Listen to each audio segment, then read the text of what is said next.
The School of Modern Languages and Cultures at Warwick has 4 major language departments: Hispanic Studies, French, Italian and German. And then we have the Language Centre as well, which provides other languages including Arabic, Japanese, Chinese and Russian.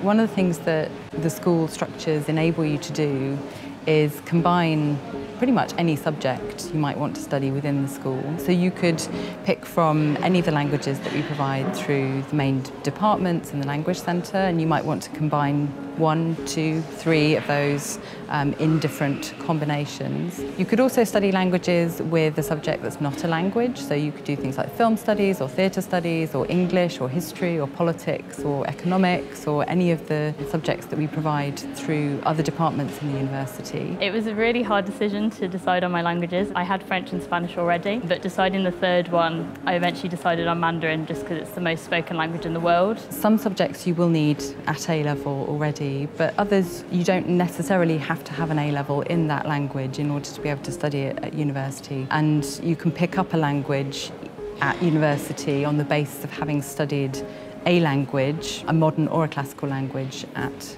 A-level. Everyone says that the transition from A-level to university is really scary, but I actually found that the teachers at Warwick made it really easy. In terms of grammar, when we came in, they were just like, right, we want to make sure you're familiar with this, and then we're going to throw this in the mix as well, just to see how you cope. One of the important aspects of any languages degree at Warwick will be language learning.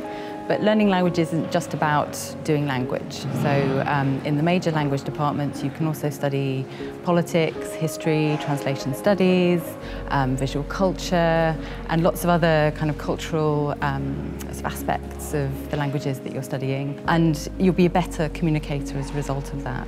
When you go away and you go to Germany, you see all the statues or museums and you understand like who the name is on top of it. So it's quite satisfying seeing someone you've studied like, oh yeah, I actually know who that is. It's to get a whole different skill set. So learning the language, you learn all the the grammar and the vocab and how to communicate, but doing the culture, you can then understand like why not to say certain words or like the meaning or the history. So you get a lot of different angles when you study culture. So the year abroad is a part of all of our languages degrees, and you have different options depending on which language you're doing and at what level you're doing it.